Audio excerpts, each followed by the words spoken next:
Pwah, pwah, pwah, pwah. Braden's beef!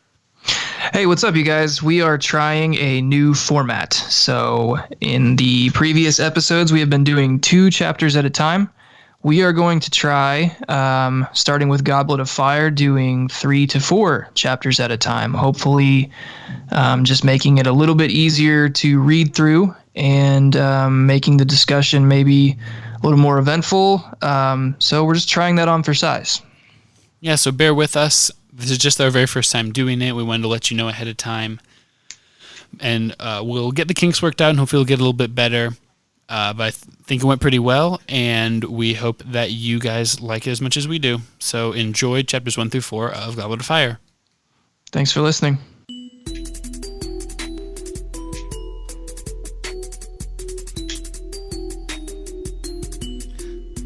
Hello and welcome to episode 31 of A Muggle's Perspective. I am Rogge. I am here with my friend Braden. Braden, how the heck are you?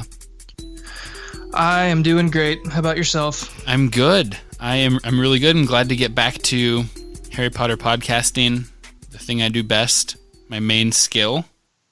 And I'm glad that you're here to join me. Are you excited to be beginning a new book?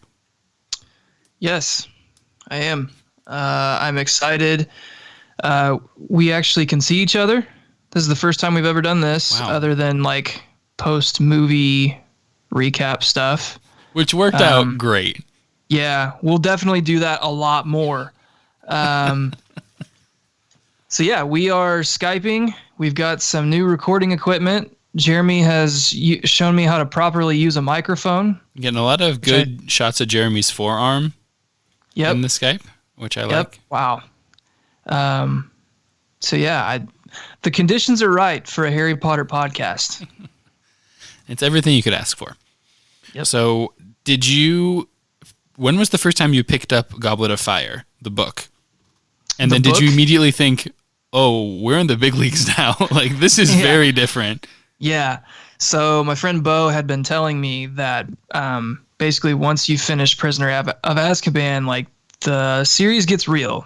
Like J.K. Rowling kind of stops messing around. It gets a little darker at times. And the books get way bigger. And he wasn't kidding.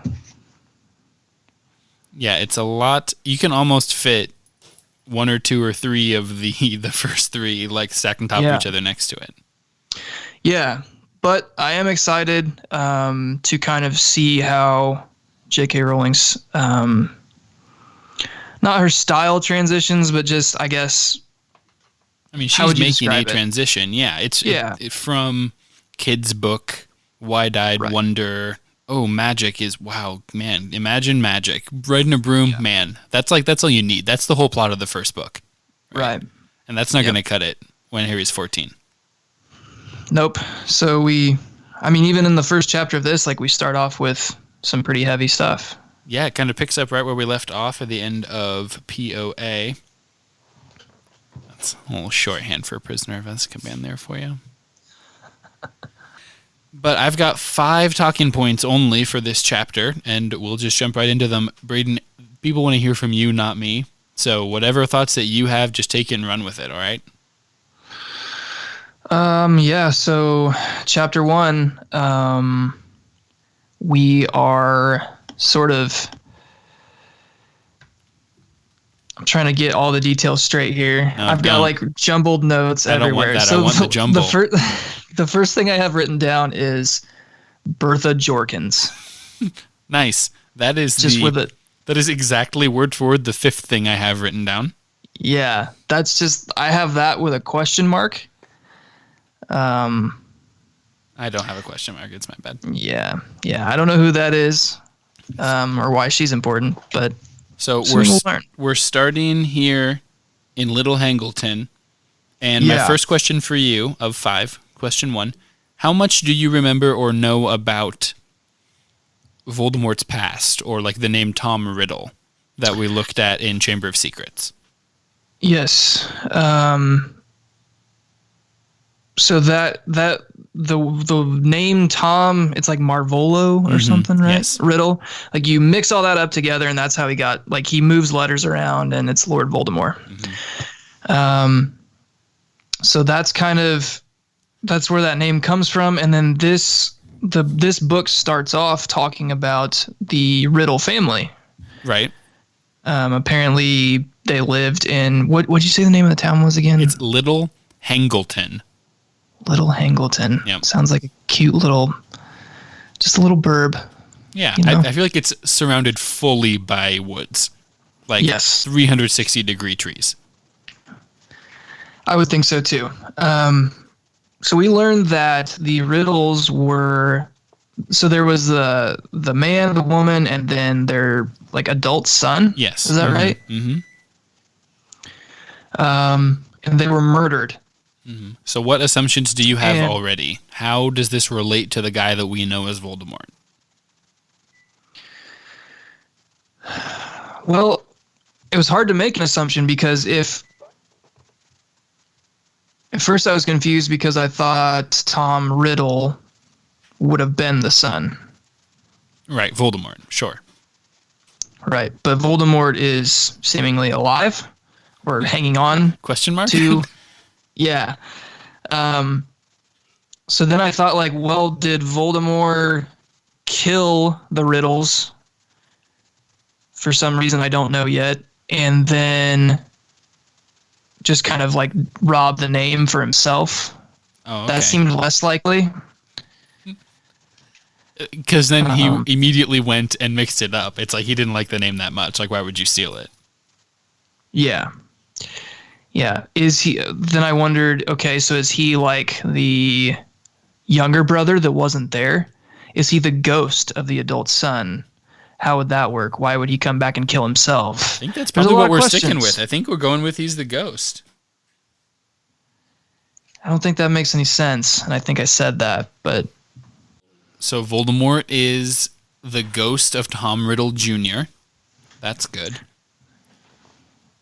And I think that's where we'll take that. What did you think about this chapter not being from Harry's perspective? No Harry Potter in this chapter. Did you notice? yeah, I did. I kind of liked it. This is the first time we've seen that, right? Since the very first chapter, like baby Harry. Right. Okay. So like I said, I think it, kind of amps up the whole, like, okay, this is like the series is going to get different now. Not that like I'm wanting it to, or that it's been previously bad. I just like, I've had multiple people kind of tell me that, well, like you said, it becomes more of like less of a children's series and more of like anyone series Yeah, different isn't from worse. this point on. But yeah, Yeah. It's definitely different. Yeah. So Until we get back to chapter 2. right. So yeah, we learn about Frank. Was it Bryce? Yes, it was Frank Bryce. Frank Bryce. So he's like the housekeeper. He's a.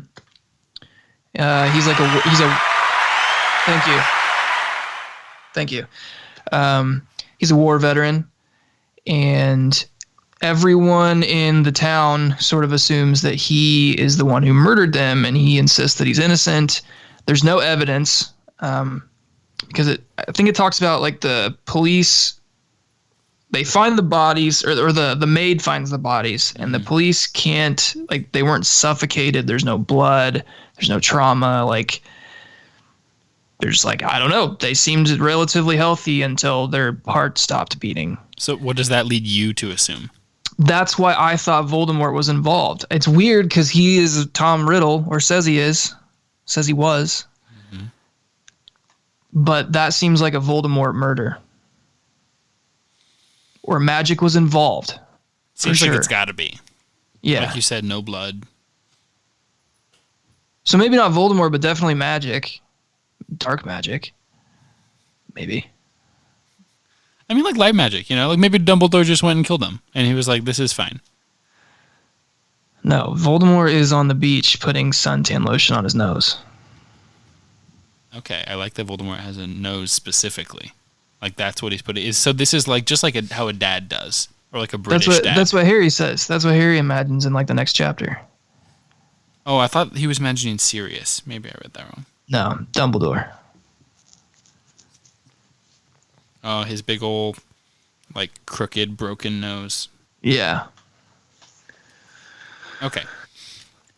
So, a lot of this chapter 1 is discussion of a plan. So that's where Frank Bryce gets involved. He was accused of murder. Yeah. But, Yeah. But that did you pick up on that being past tense? So the Yeah, murder it took me. he's old now. Yes. So it took me. I actually listened to this chapter twice. I listened to it the first time yesterday and listened to it again today because I was sort of confused on the timeline. So that was all past, and then it's like flash forward, and we are present day. He's still the housekeeper, even though he's been the housekeeper for all these years while the Riddles are dead. And he's like, he doesn't get around very well. He's got a walking cane, and he wakes up in the middle of the night. He's got like knee pain or something, and sees a light in the window of the Riddle house. He's like, those freaking kids. Yeah, because he gets bullied by kids a lot. They're always throwing stuff and trying to break into the house. So he assumes that's what's going on, wakes up, heads over there, and instead hears two voices who we learn are Wormtail and some sort of form of Voldemort. What are you picturing, like, specifically? Give me details. It's sitting in this chair. There is a Voldemort. What? I thought different things. I thought maybe he was like part snake, part Voldemort. Nice. Like a Voldemort tadpole. Yeah. Yeah. Well, because it describes him as like he's very small. He's much smaller than Wormtail. He's just a little guy. You can't see the back of his head or anything, but he flips around and Frank is terrified. Like Wormtail didn't even want to turn him around. I keep calling him Wormtail. That's his nickname, but his real name is Peter Pettigrew, right? It is, but that's what, in the chapter, everybody's calling him Wormtail, right? Yeah. It's not like he's like, Peter, Milk Nagini. Oh, there's a snake. Yeah, Voldemort has a pet snake who's huge. It's a big snake. Nagini. Oh, how was the audiobook in that part? You got some good Voldemort voice? Yeah, I was going to talk about that. Jim Dale's impersonation of, or I guess version. His rendition. Yeah, his rendition of Lord Voldemort was pretty interesting. He gets the whispering parts like spot on and I'm referencing what you have done, your impersonations. Right. So like in my mind, those are what it sounds like. And so that was when I was doing like Bacco Quirrell's head Voldemort. And yes. I was trying to imitate Jim Dale at that point. Yeah. So he does the whispering part well, but then like it talks about it being a high-pitched, cold voice. And when he tries to get high-pitched, it just does not sound like I imagine Voldemort to sound. Yeah, that's fair. Like I imagine that he whispers a lot because his voice is so like gruff and just scratchy, I guess. Yeah, it's a hoarseness.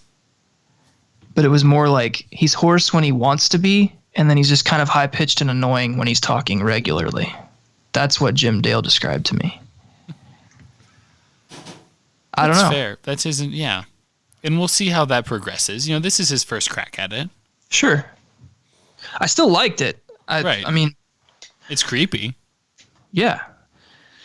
So they've got a plan? They've got a plan. What are your, we're in the beginning stages here. What's your understanding of that plan? Like, so, what facts do you even remember being discussed here? So apparently they need another murder. We learn that there's already been one, i.e. Bertha Jorkins. Bertha Jorkins? Whoever the frick that is. We learned that Voldemort extracted the information from her that he needed and then killed her and didn't feel bad about it. Did we expect him to? No. But it's always, I don't care if you expected someone to or not, it's always alarming when there's no remorse. Right, yeah. Like not even a hint of like any kind of, that's always just kind of disturbing. Sure. It's like, let's be clear, we didn't expect it, but this is still bothersome. Like, I want to make it known that I don't like it. But Wormtail almost did have some remorse. Did you pick up on this at all? That was one of the things that struck me. He's like, why didn't we just, like, modify her memory or, like, keep her around? Right. I saw remorse in that, and then also Voldemort's really insistent that they need Harry Potter for the plan to succeed. I don't know if it's he's the second murder or what, but and Pettigrew makes the comment that, like, we could get a different wizard. Like, it doesn't have to be Harry Potter specifically. Right. And after everything that went down at the end of the last book, I could be reading too much into it, but you got to think that he's kind of thinking about it. Like, man, I totally sold the Potters out. I'm kind of the worst. And he even says here on, I don't know what page it is, my lord, I do not say this out of concern for the boy. He's like, I know what you're thinking. It's that I care about him. Right. Wrong. And if you have to say that, if you have to add that precursor, because it's unprompted. Right. Then it's like you were already thinking that. So, yeah, I think Pettigrew is maybe got a little bit of second guessing going on, and Voldemort senses that. Like, it's a pretty tense conversation between the two. He's just like echoing it back. Oh, okay, not Harry Potter. Interesting. Yeah. And makes like Wormtail knows he has to defend himself, even though it's not explicitly stated. I almost wonder if it's remorse or if it's fear. Yeah, I mean, probably more so fear, but I guess I just think that he's probably been losing some sleep at night after everything that went down at the end of the last book. Knowing that Sirius is alive and escaped, that kind of thing. Plus, he keeps having to get up and milk Nagini. So, like, what's his sleep anyway? Yeah, so that's a question I wrote down. What does that mean? When Voldemort says, "You will milk Nagini," how do you milk a snake? I mean, I don't know, man.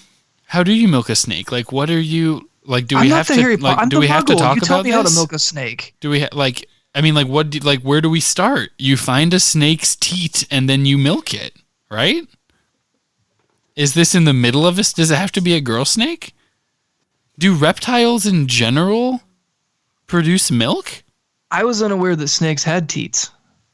If it's being milked, you're not milking it out of the mouth, are you? Or the pee hole? Do snakes pee? I don't know. I did once look up how snakes reproduce, and once was enough. Why did you do that? Once was enough. It was a curiosity thing. It was like, pause. How are there more snakes? Because I don't see any male or female anatomy on any snakes. A lizard, I do. I can see where that would be. A lizard has a crotch area. A snake does not. Okay. You know the answer to how one milks a snake? Okay, Jess, please jump on. Yes, please. Yeah. No, I want to hear Jessica explain this to the listeners as well as myself. Okay, so Nagini is a giant snake, right? And she's poisonous. And when you milk a snake, like, you'd have to go to, like, Crocodile Hunter or something to get, like, legit specifics here. But basically, you're pulling the poison, the toxin, out of its fangs. Oh, it's not milk. It's not actually milk. Is a euphemism. So you're just extracting the poison from their teeth. Precisely. Their fangs. Their glands? Do they have glands where the poison comes from? No, it's their fangs. It's in the teeth? Are you squeezing the teeth? Yes. See, now I'm confused because teeth and teeth... You're milking the teeth, not teeth the and teats. teat are very similar words. I'm pretty sure that you, like, hook it, okay, if I were doing this, I would grab the snake by the side of the head, I would pinch its mouth between my fingers to get it to open its mouth, and then you, like, put the snake on something, like a board or something. Like a butter churn? And you, like... A fence post. If you're a snake farmer, you take your snake, and you just whip him on the fence post and get him caught. But you're, like, you want the poison. right? Like, I think they're trying... I don't know that they're trying to preserve the poison, but people that do this are extracting the poison or toxins for a reason. Braden? The reason that they're milking Nagini is that's what they're feeding Voldemort. Yeah. He keeps saying, like, what else you does have a to Voldemort feed tadpole? me. Yeah. Oh, Yeah. so maybe it's not... Maybe Nagini's not a toxic snake. Maybe she's a life-giving snake. Oh, no, I'm sure she's toxic. I mean, but like, so is Voldemort. poison, like, it clicks. Like, yeah, Voldemort Yeah. would drink poison. Yeah, like snake that's poison. that's his food. Okay, it's all coming together. Because that was going to be my next question. He keeps talking about, like, you'll need to feed me. Yeah, I'm weak from the journey. Yeah, well, what are you feeding him? Okay, McDonald's. we must milk the teeth of the snake. Teethed. Teethed. Must gently squeeze the teeth. All right, well, thanks for listening to A Muggle's Perspective. Subscribe, rate, and review. Okay, my last question here, number 5, is Bertha Jorkins. What's a Bertha Jorkins? What is a Bertha Jorkins? Bertha Jorkins is probably a witch. Probably a really powerful witch. Why would Interesting. Voldemort want her? Well, okay, maybe used he her. didn't. He just used her. That's who Wormtail went out and got. And they kind of make it sound like maybe Wormtail didn't know that she was useful. He just like went out and got a witch. Am I reading that right? Because he said... I think Yeah, it's I mean, on Voldemort said 68. I doubt it. Okay.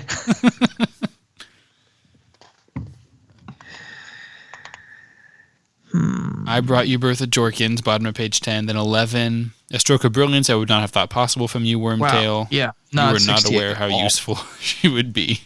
Why did I think that? And Wormtail's like, I mean, like, I thought maybe she could be kind of useful. Wrong. Liar.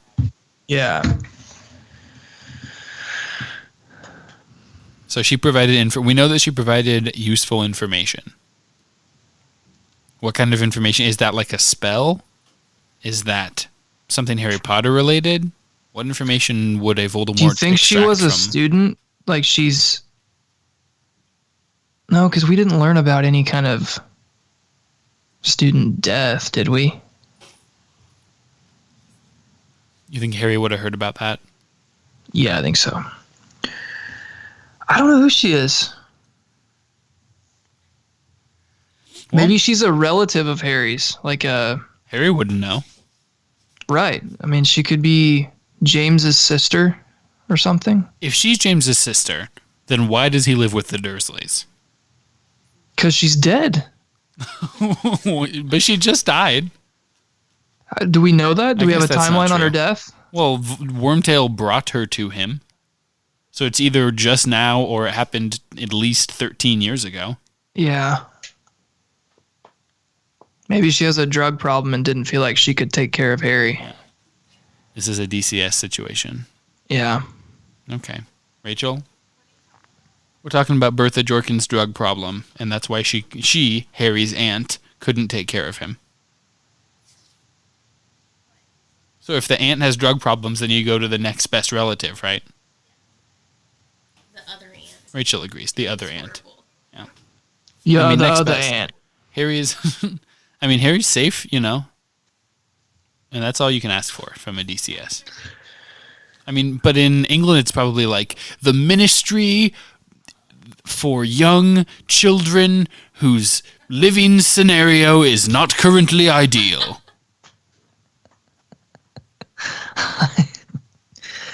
I'm pretty sure that is what it's called. They put that what it is. on their chest of their shirts. I went That spooky, fit. and yeah, I think it did. Yeah. Hannah's home. Oh, hey, Hannah. I can't see her yet. I can just hear her. Are we ready to flip to Chapter 2, The Scar? Yep. So Chapter 2, Question 1.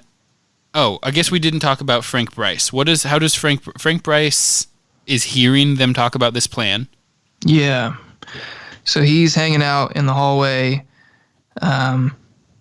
Probably a little startled that it's not just a bunch of kids. Yeah, this is like And Oh, There's sorry. obviously a serious conversation going on. Like we've got some murder talk. So he's just hanging out, kind of sweating it out.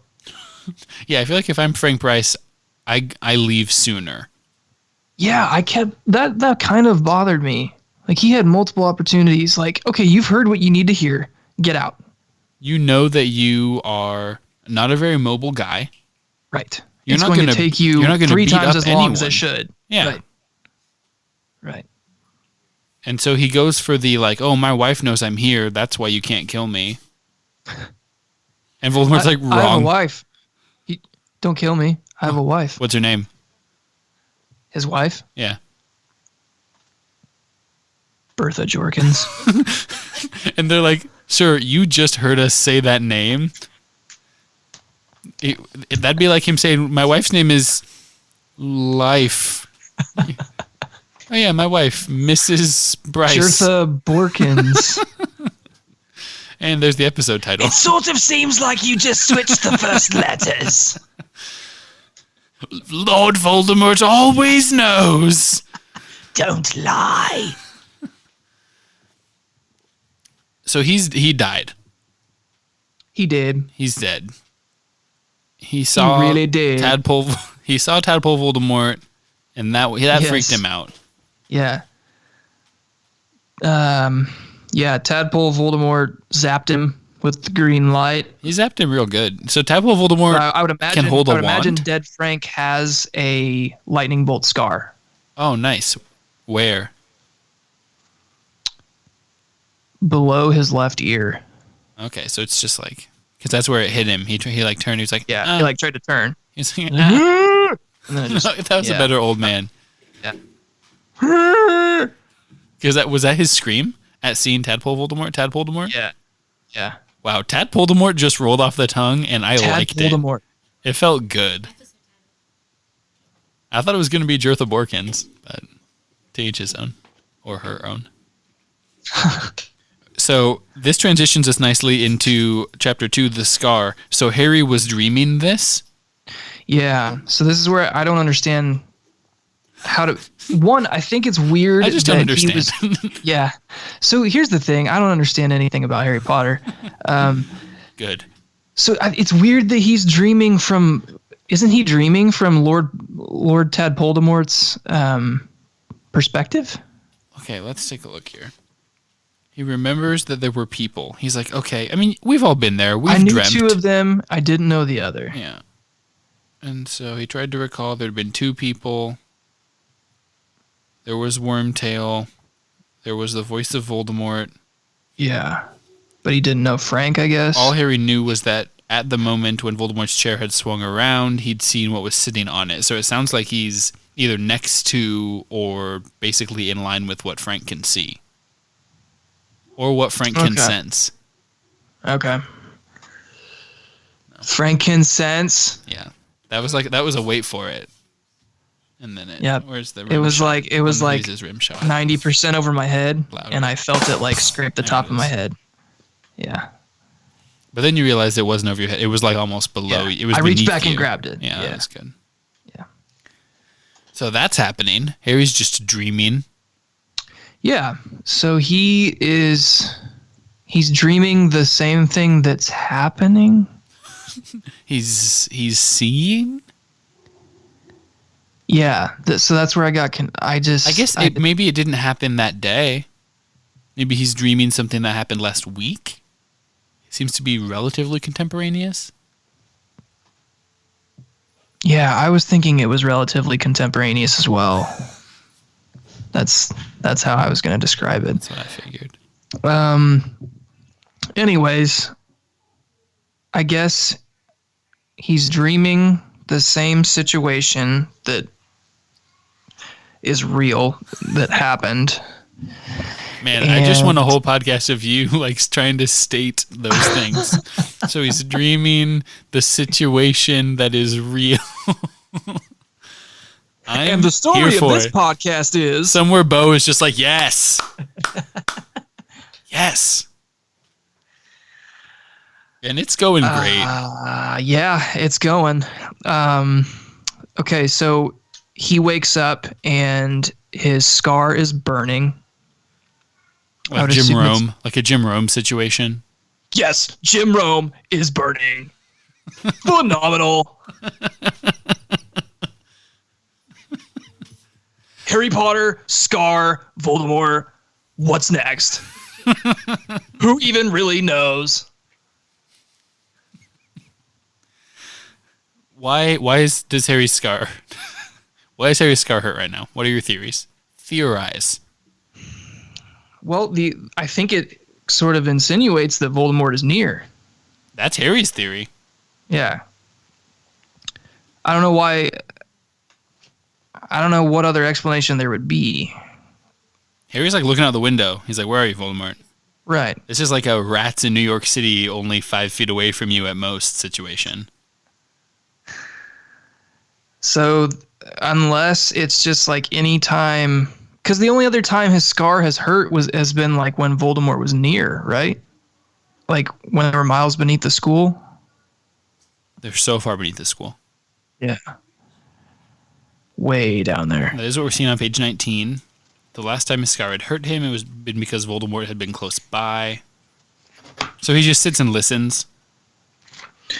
So it could be. It does. Like maybe it doesn't have to be that he's near. It could just be like anytime Harry senses his presence, whether in dream form or He's near. reality. So either he's near or Harry just had a dream about him. He could be near or he could be near. Okay, I'm not following. I need you to restate that in like a very roundabout way, please. I think at the end of the day, Voldemort's probably near. Oh, so that's where you come down on this, is that there's like somewhere Wormtail is pushing like a wheelbarrow full of like a mixture of like cow's blood and snake's venom, in which Tadpoldemort is like flopping like softly, and it's Yeah. and He's carrying They're down around the a small street. fish tank, yeah, like a small aquarium. in suburban England. Are they Yeah, close to Harry right now? I imagine they're like at the base of the house, like trying to figure out, like, how do we shimmy up there while holding a fish tank? They're wizards. They made it all the way here. No one noticed them. No one noticed this just disgusting, scream-inducing tadpole dude. And Well, okay. this here's is a pair question for in you. which Scabbers is like the normal-looking one, and he spent 12 years as a rat. What's your question? Yeah. How far is Little Huntington, or whatever the heck it's called, from where the Dursleys reside on Privet Drive? Geographically. I picture Surrey, which is where Little Whinging is. I picture Surrey as being southwestern England for some reason, even though that is probably not true. And I know we've actually specifically been corrected on this point, haven't we? Didn't Emily email us? I we think have. so. I Yeah. don't know if that's right. It's like kind of a Emily, you're suburb. up again. It's like a suburb of London. Well, other place is Okay. Little Hangleton, and I don't think that's a real place. Just gonna lightly toss that fact grenade out there, which is that I think it is a fictional location. But I'm picturing that as more northern, rural England, Okay. and so I think that these are kilometers apart from one another. So maybe they just have to be in the same country. As long as they're in the same country. Well, maybe they're in Wales.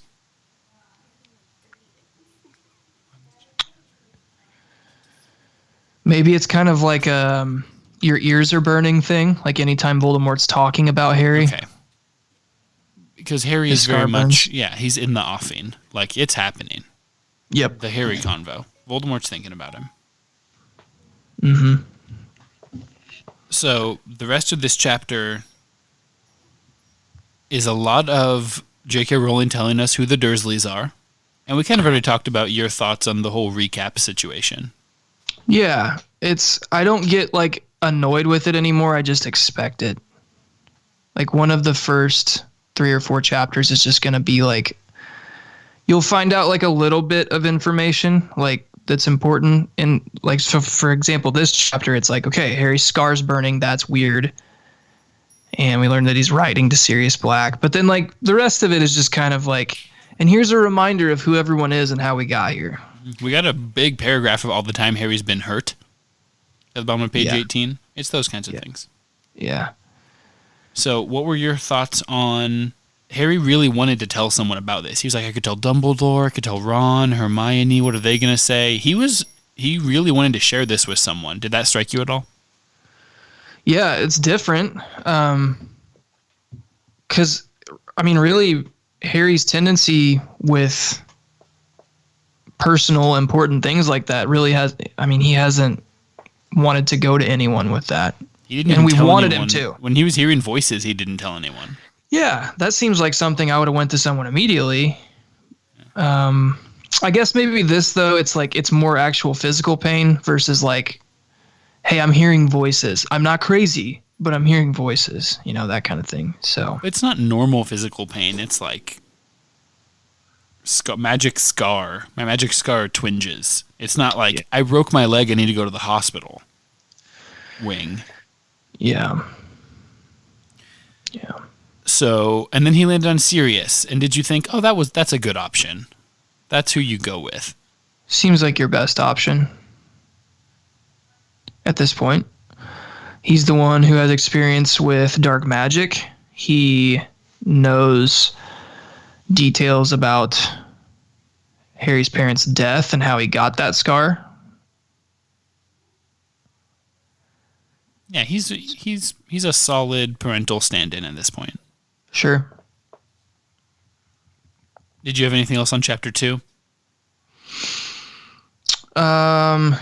Is it still in chapter 2 that we talk about? Oh, one thing we glossed over from chapter 1. Sorry. No, lay it on me. Voldemort is talking about how everything will work out smoother. I mean, I'm paraphrasing. Everything will work out smoother once his faithful servant comes back. And that was gonna be Wormtail gets... That was going to be a do we care? Yeah, hit me. What do you think about that? I'm sorry. We can wait for that. No, it's fine. If you have thoughts on it, let's hear it. Well, spoiler, I care. Wormtail's like, I'm faithful. Yeah, Wormtail's like, what the heck, man? I'm here. Like, I'm feeding you the milk from the snake teat. Like, what am I? He's like, And you're a rat guy. He's like, yeah, you're a rat, and you're virtually useless. This is not a good look for Wormtail. Voldemort just rips him the whole chapter. Who do Yeah. you think that faithful servant at Hogwarts is? That's what I want to ask you, and I want you to tell me and spoil it for me. It's Hermione. Yeah. Hermione is Yeah. like she's actually an eagle, right? I always And knew she was. She's 900 years old. She's way older than you'd think. She's just a 900-year-old bald eagle. And Voldemort was like, here's what you're going to do. Take the form of a bushy-haired, buck-toothed 11-year-old that's real smart. Way too smart. You wondered how she was too smart? It's because that she's Voldemort's friend. It's all making sense now. So there you go. Faithful But like, if servant. you didn't know that, who would you guess? Well, so the way Voldemort talks about the faithful servant, is the faithful servant alive? As opposed to... Do they have to be like why is he waiting on this servant? Why is the servant not there? Is what? Like, is it Snape? Is it? I don't think so, but I mean, Snape kind of sucks, and it's easy to blame him. Yeah, I was like, Snape's such a nice guy. Like, he's above reproach. Yeah. I would imagine it's a character we haven't learned about yet. It's Bertha Jorkins, his It's faithful Bertha servant. Borkins. This is a weekend at Bernie's. I think it's this guy Okay, with the unibrow on the cover Yeah. of the book. sure. I'm seeing the opposite corner, and the listeners aren't seeing anything. But I know exactly. Oh, wait. Okay, so what's happening, listeners? I'm holding. Is this I'm next holding, to Harry's wand hand or his other hand? No, you're it's talking about? next to his goblet hand. Okay. Yeah. No, I mean, I know who you're talking about. That guy. That guy. Right there. He looks like a faithful servant. That's either his faithful servant or that is Bertha Jorkins. Is that a man or is that a male or female character? It doesn't matter. It's 2019. It's so true. Chapter 3, The Invitation. A lot of good Dursley. This whole chapter is just like, did you want the Dursleys? Did you just want to talk about Dursleys? Here you go. Did you just think you were getting a side of Dursleys? No, it's a full course. This is the entree. Well, dessert's here. More Dursley. It's not about in the invitation wrong. The title is The Dursleys. Yeah. So, Chapter 3. Question 1. Dursleys. Question 1, I wrote in all caps, Dudley is fat. What are your thoughts on him going on a diet here? I think it's hilarious. I think it's funnier that Vernon has to participate. Vernon clearly is like, I don't care about this. Is Rabbit this food. it? Rabbit. So vegetables, grapefruit, Grated and celery. Yeah. yeah, just a steady diet of carrots and grapefruit. They get some cottage cheese at one point, Yep. and you're just amused. I am. I think it's hilarious that the nurse wrote a note home, basically explaining to them how Dudley is morbidly obese. You guys are killing him with food, so stop it. I don't know where the line is, and I'm sorry for that. But Harry says, or it's like Harry's inner monologue, and he says, Dudley finally did what he'd been threatening to do since he was 3 years old, and it's become wider than he is tall. Yeah, I liked that. And so that really, for me, hits home that this is. Oh, have you seen this new Spider-Man movie, the animated one, the Spider-Verse? No, No, there's a character like that. That's like square with his head like in the middle. I think I know who you're talking about from the commercial. I remember He's that. punchy. He punches. This is page 32. And so I just really like picturing Dudley, like, because it's not fat that I'm seeing. It's like, it's square. It's squared off. So he's It's Eric Cartman. Is that from from South South Park? Yeah. Yeah, that's the one with the squeaky voice. Yeah, talk about this. You guys. Big meme. Yeah. Is he, because he's fat. He's described as fat in South Park. Yeah. I like He's fat and that round. description of this. So we like the Dudleys on a diet.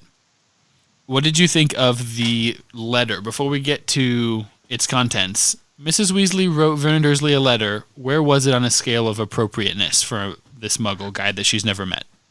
What's my scale? 1 being you couldn't have written a better letter, and 10 being why would you think that it was okay to put this in the mail? 1. Oh, so this is just your platonic ideal of a letter to Vernon Dursley. Why do you like it? Because it kind of just addresses, like, it's kind of passive aggressive. I don't think Molly meant for it to be, but it's kind of like, we're trying to be nice and ask you, but like, here's what's happening. She does say, what is it? I'm sure you've heard a great deal from Harry about my son Ron. I took that as sincere. I took that as she actually thinks, she's like, you're a guy. You talk to your child, the child that lives there, right? So we know what's going on. So I guess in terms of effectiveness, it's probably not a 1. She didn't know who she was writing to. Like, this was just going to set him off.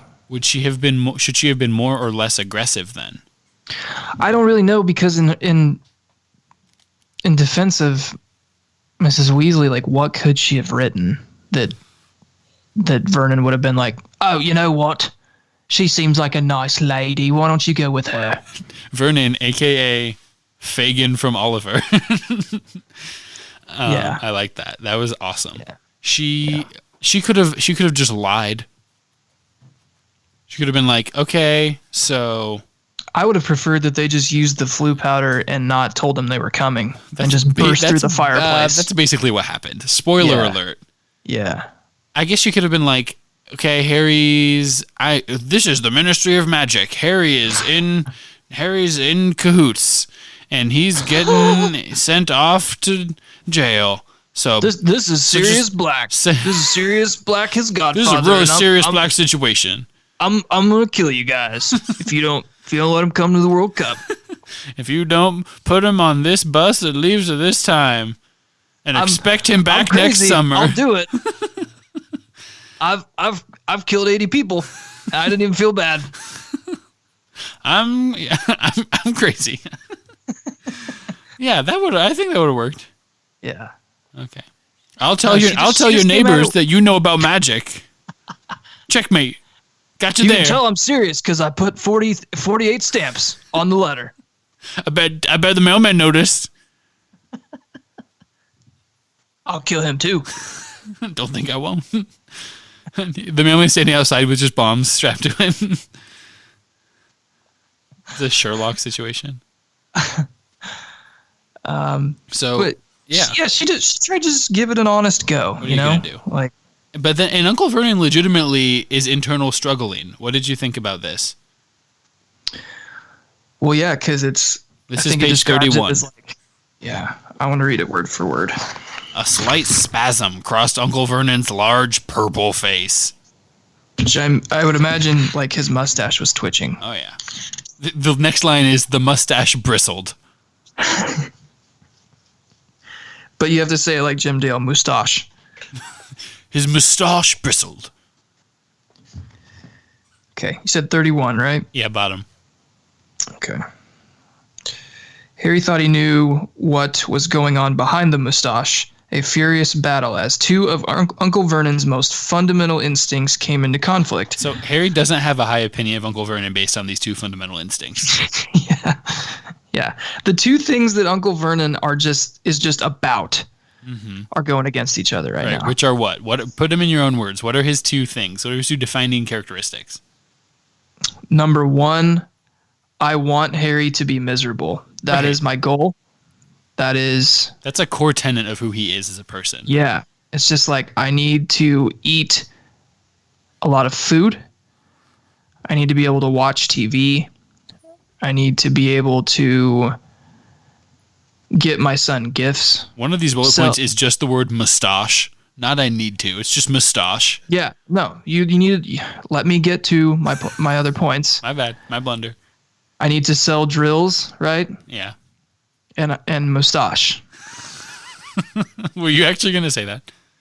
And I was going to make a comment about mustache, but I appreciate that we trimmed all the fat around that. It is just mustache. And then on top of all of that, I just need Harry to be miserable. He's so unhappy. Yeah. So that's, yeah. But then the second, counterpoint, if he can't be miserable, then he should be far away from me. It's a sub point. It's a sub point. It's 1A. Yeah. So if Harry can't be miserable, I need him to be far away. It's a flow chart. Is Yes. Harry miserable? Yes. And then that just goes to good. Is Harry miserable? Mustache.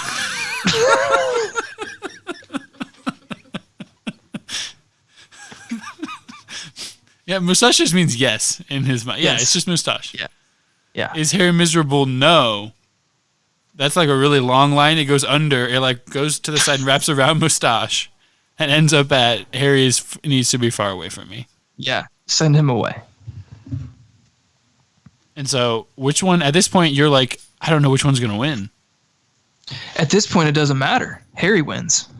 Oh, okay. So we're getting right to my bullet point 5, which is, bullet point 4, sassy Harry. Harry is Sassy. I'm going. It's the best kind of Harry. Yeah. Where is he so sassy? It's a sport played on a broom. You know, that's what's normal for wizards.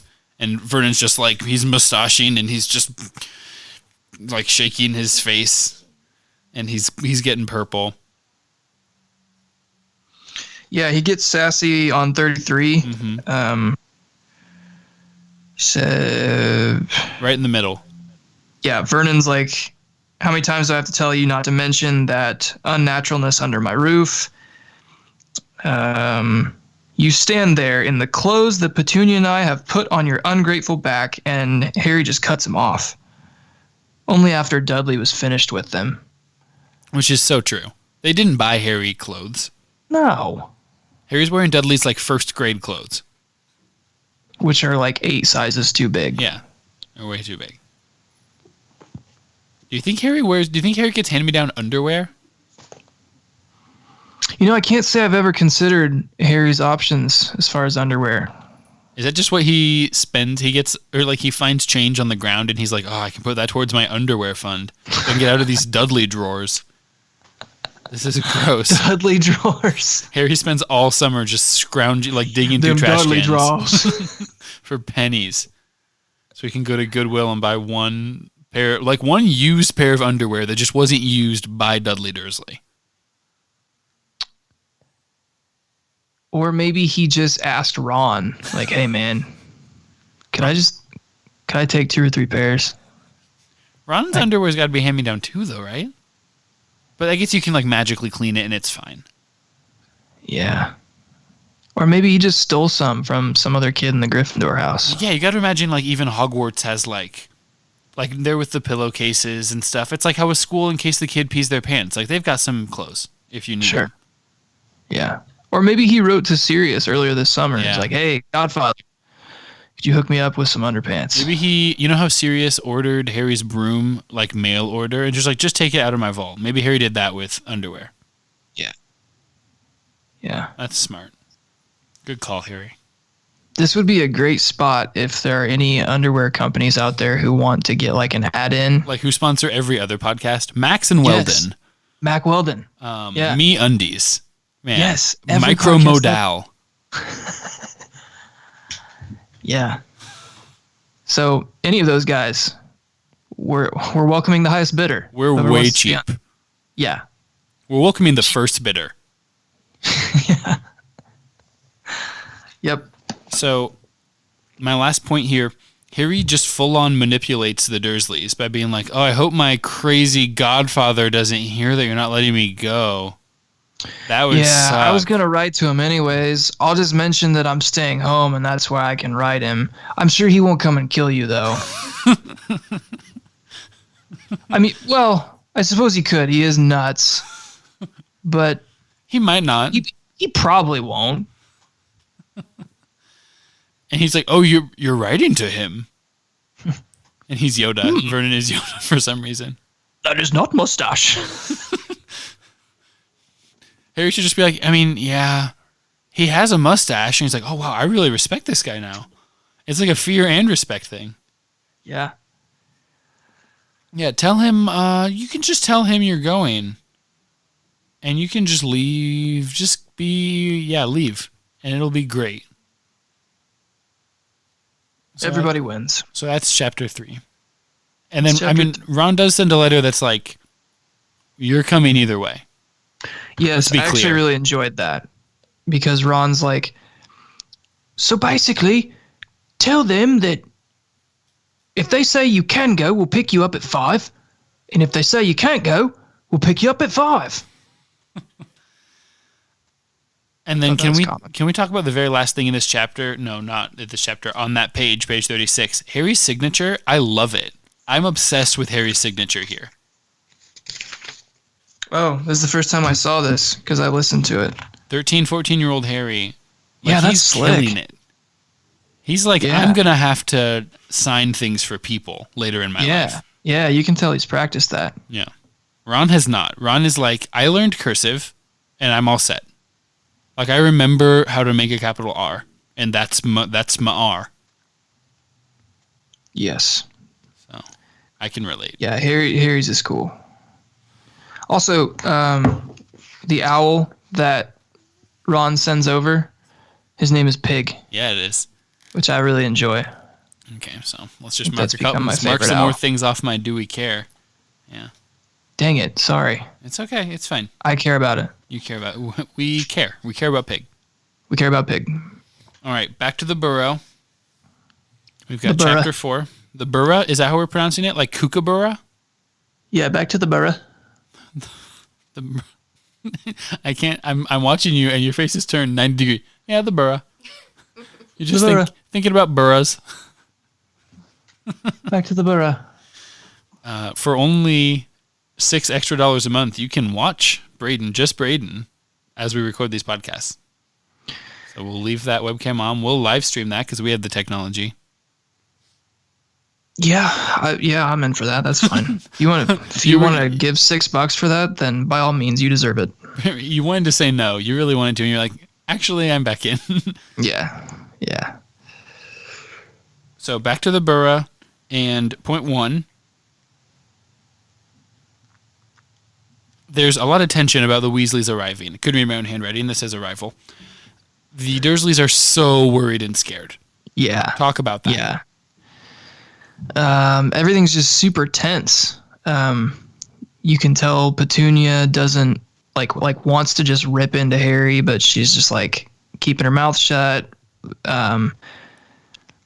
Vernon's like looking for any reason to complain about them, like talking about, well, I hope they don't wear like wizard clothes. I bet their car's bad. Yeah. That kind of thing. So obviously, like, yeah, very, very nervous because like Vernon is extremely concerned with no one knowing that they're related to weird people, which like leads me to think like, how many people do you think actually care? Yeah, like, I don't know about you. I could look in my neighbor's windows. I don't, because like, why would I? I wouldn't think to do that. I'm just going about my day. I'm just trying to get in the car. Yeah, and I mean, I'm sure Vernon Versley is a pretty successful businessman, but like, I can't imagine he has that many friends. Yeah, just Mr. and Mrs. Mason. So like, who are they gonna? I don't know. I just think he's a little too worked up about whether or not people see weird people standing on his porch. You just be like, they're Mormons. Yeah, Jehovah's Witness. Yeah, it was just your normal, run-of-the-mill weirdos. So they're very tense. There's a lot of tension. Mm-hmm. Oh, man. And it gets worse as the Weasleys are late. Yeah, like, I bet they don't even care about timeliness. And then, which at first I was a little concerned that maybe they weren't coming. I honestly was. Wow, prank. Malfoy set this all up. Yes. And just, like, punked Harry. So, walk me through the fireplace fiasco. So, it's getting to, like, 5:30. Everybody's freaking out. Harry's getting really nervous, too. And I think they hear, mustache. Yeah, just mustache. And, well, not mustache. Not mustache. And I think, don't they hear like a loud bang at the fireplace? Yeah. And then you can basically hear Fred and George. Oh, hey, get off me. They are... and Arthur's there too. Yeah, and Arthur's there, and they're all stuck in the Dursleys' fireplace, which is boarded up because they used flue powder instead of literally any other kind of transportation. So, good idea, bad idea. Who's this on? Is this 100% on the Dursleys? Is it like 50-50? I think you would have to put this one on the Weasleys. Like, that doesn't seem like they're just kind of oblivious. Like, surely Ron has told them how bad the Dursleys suck. Yeah, you would think. So it's like, maybe we shouldn't show up by bursting through their fireplace. Like, maybe we should knock on the door. Because Arthur's supposed to be the wizard that knows about muggles. Right. So, yeah, it ends up being funny. I'm glad they did it. Doesn't seem like it was the smartest way to go about it. Yeah, and then I like that Arthur comes and then immediately Fred and George are both there. Like, yeah. They talked about this. Like, okay, here's the plan. I'll go. Then Fred and George hot on my heels. These two, not Ron and not my wife. Yeah. I want these two to come immediately. Thought that was interesting. Which Ron ends up showing up later, right? In the fireplace. He does. So then Harry goes and like tells him he can hear him. Mm-hmm. Arthur does some sort of spell, some sort of charm thing, and they basically blow up the wall of the Dursleys' house that the fireplace is on. Well, nothing you can't fix. Yeah, and Weasley's just come spilling out everywhere. Yeah, there's Weasley everywhere. There is Weasley all over the place. I love Fred and George are just like, yeah, I know where Harry's room is. I'll just go get the trunk. Yeah, they just go start We're grabbing familiar with stuff. the layout of this house. Remember the time I broke into your house with a car? Yeah. We're old pals. So, it's just kind of a hilarious scene from here because I don't think the Dursleys speak once. Like their jaws are just wide open. Like it's just moustache and then this huge black hole. Yeah. That was my next point. The Arthur Dursley's interaction. It's just Arthur like talking to himself. I mean, like plugs, you know. We're on the same page. Plugs, right? Yeah, Batteries. doesn't he say he collects them? Yeah. Like, oh, you use electricity. I'm like that myself. I collect plugs. We're both normal chaps. Just a couple of old chaps that love electricity. Couple of old pluggers. So that's good. And then they're so scared. Dudley he heard Fred and George, so he goes and hides behind Vernon. Fail. # Dudley's fat. Why does Dudley keep covering his butt? Why indeed? You don't remember? Oh, the pigtail. Yep.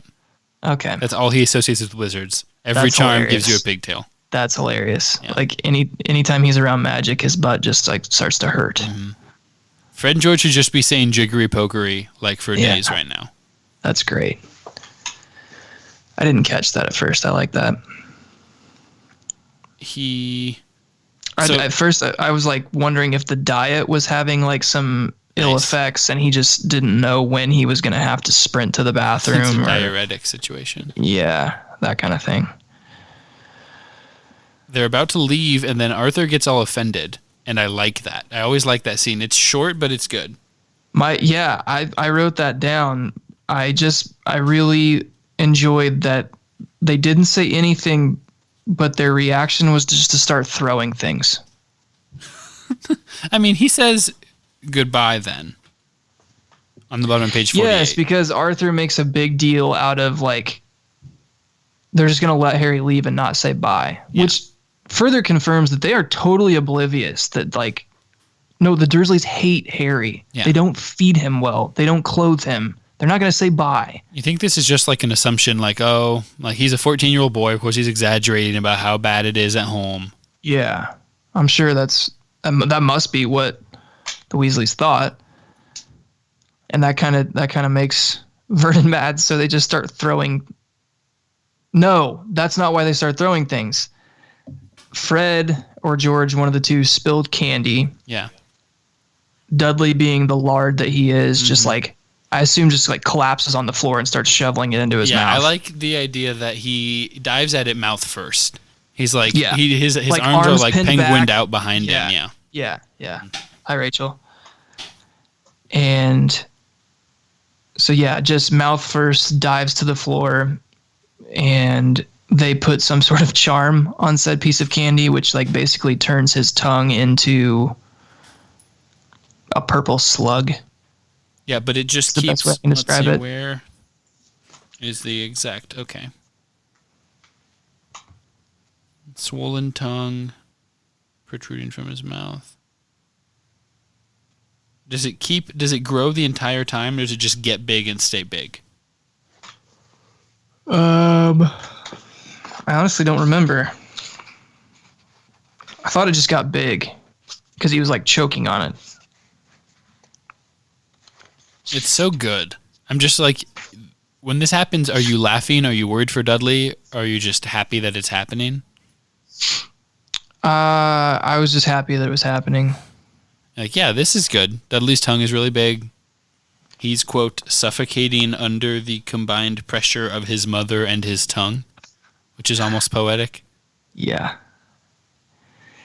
Yeah, so he's struggling, and Vernon's reaction is just to grab the first piece of china he can find and chuck it at Arthur. And then Harry says he didn't want to miss the fun, but the second ornament narrowly missed his left ear. So he's like I'm going to leave not because I don't want to be here, by all means, but because it's physically dangerous for me to stay. I need both of my eyes to see the Quidditch World Cup. Yeah. And if there's a shard of china in one of them, potentially both of them, that'll make this less fun. Yeah. So I guess I'll leave. Yeah, but it's not. I'm being dragged away kicking and screaming here. Yeah. So that's good. Where do we go from here? What are you expecting to come up next? We're going to go to the Quidditch World Cup. We're going to see some real professional Quidditch. I think something's going to go wrong at the Quidditch match. Can't all go right. Yeah. Too many things. Like Chapter 3 was like the happiest chapter of the Harry Potter series so far. Yeah, I almost wrote, that was almost one of my points, was Harry is suspiciously happy. Right. Things are going too well. So I think things will go bad in a hurry in the next few chapters. Just assuming it. Yeah. That'll be good. Hopefully you guys liked this new 4-chapter kind of deal that we went with here. Braden is nodding his head, trying to act like it wasn't. He's like, I really liked it. Well, it's just like I feel like I was able to, I don't know, like you could just approach the book knowing like I'm going to be able to digest more at a time and read it like a normal book. You have more context to put stuff in, and so you can Yeah. you can talk about it more easily. Yeah. Well, I'm glad. So, I'm excited that's working out for you. If anyone has thoughts about how this went, how can they contact us? if you have suggestions, comments, questions, things you'd like to add, things you'd like to correct that we said, or Please. if you want to just say hi, or if you want to howl, if you literally want to call and howl, you can call our howler. It's basically just a phone number you can call and leave a voicemail, and we will read it aloud on the next episode and respond to it. So that number is 978-POTTER-0. That is 978-768-8370, 978-768-8370. If you just don't want to do that, but still want to catch what's going on and go to a place that has all of our links and all kinds of other information, you can go to our website, which is just mugglespodcast.com. So that'll have all our social media links, email info, other cool stuff regarding Harry. Instagram's been picking back up here lately. Rachel's been posting really well, got a lot of good posts, getting some good feedback, so please do that. At Muggles Perspective, Facebook, Muggles Perspective. Yep. Editress Jessica, are there any Hugh Jackman updates before we sign off?